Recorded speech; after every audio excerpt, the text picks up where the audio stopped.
G'day, my name's John. Welcome to my shed.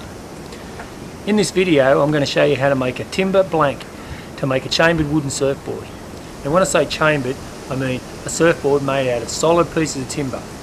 Shape the board like you would a foam board, then pull all the timber apart, chamber the inside out to hollow it out to reduce the weight, put it back together, clean it up, then go surfing. Okay, let's go. First thing you're going to need is a template, a rocker template. Now these can be all different shapes depending on what kind of board you want to make. This is for a rounded pin tri-fin. Because I'm going to make a quad fish this time, I'm going to use this template, which is the one I used to make this keel fish. Now I like to use timber about 30mm thick, preferably by 200, because I find I get a lot more timber out of that way, but you can get away with 150. Just put the templates down on the pieces of timber and trace around it, ready for cutting out.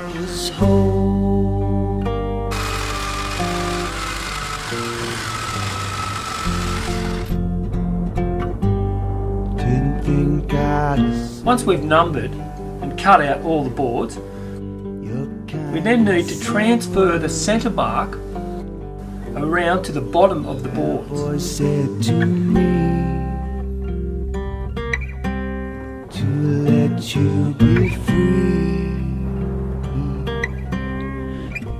And square off each end on the bottom of the template line.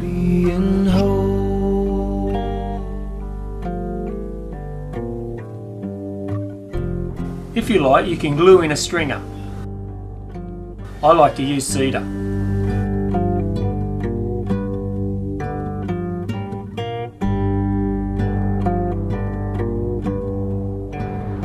Then temporarily put the board together with a clamp, making sure that all the centre marks are lined up.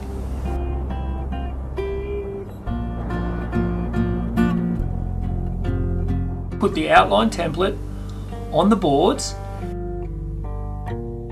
and carefully draw the outline shape.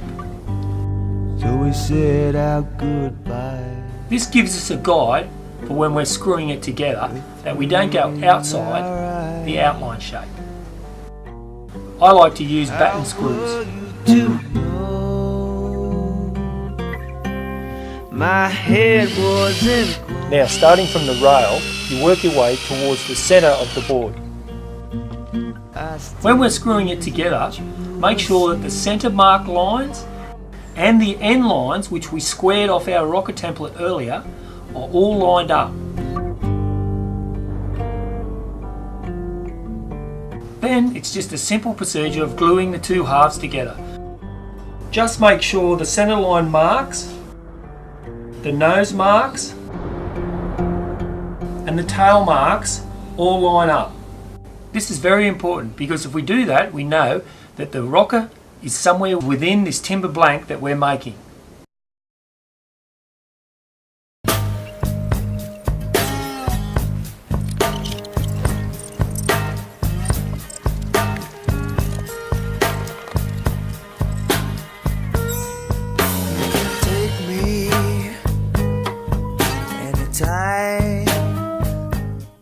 Now I've got a timber blank ready to shape a board from. The shaping technique is basically the same as what you do for a foam board. So when we've shaped it up, ready to pull apart, we'll come back and we'll pick it up from there. I've actually started to foil the board. All I've done is sanded the deck. I've sanded the bottom and cleaned it up so they're all nice and even. I've marked my outline template and I've cut the outline out, and I've cleaned it up pretty close to tolerance. I'm just getting the thickness distributed through the board and then progress with the shaping.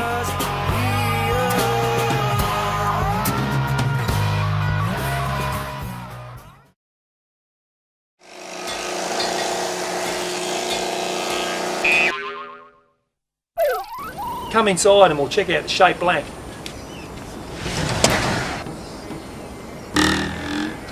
So now we've got the blank all shaped up, I'll now show you how to chamber it. A couple of things you need to do before you pull it apart. Firstly, we need to put a line across the centre, so we know where the centre line is. I like to put a line 12 inches up from the tail and also 12 inches up from the nose. That helps when we come back to joining it back together, gluing it back together, we can use those lines as a guide. The other thing we need to do is to mark out where we're going to put our fins, because we're going to be routing out for a couple of boxes there, so we need to leave a bit of meat in there so we can put the boxes in. So set the board up in a rack like this, put your 4 clamps around, then slowly tighten the clamps up and keep cutting, and then keep tightening the clamps, and then eventually the board will crack in half.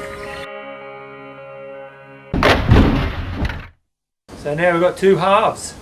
After we've taken all the screws out, we then end up with a whole series of thin strips like this.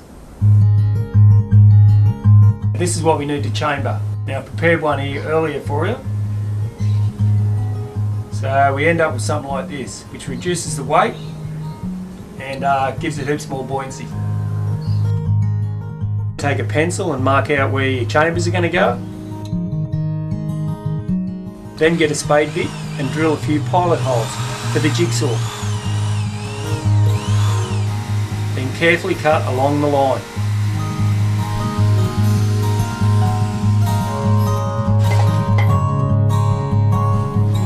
Then when you've got them all done, I like to clean them all up with a rasp, get them nice and neat and get all the wood out that you can. Any little pieces you think need to come out to reduce the weight. Because you're going to put fin boxes and oils or resin back on when you're finished, you're going to be adding weight. So you want to try and take away as much timber as you can. Once you've finished chambering, then we've got to start gluing back together.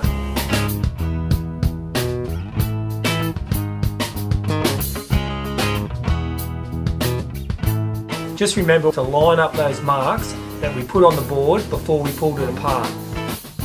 Now when it comes to gluing back together, I like to work my way from the centre of the board and work my way out.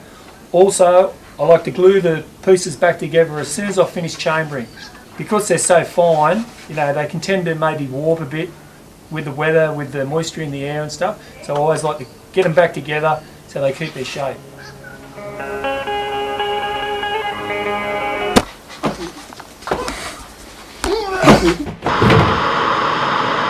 Can't show you all my secrets.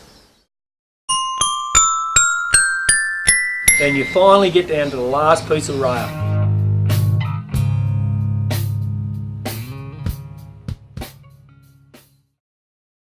Once you've finished all that chambering and you've got it all glued back together, all we need to do now is sand all the glue off, put the fin boxes in, and then give it a coat of oil or resin, whatever you prefer.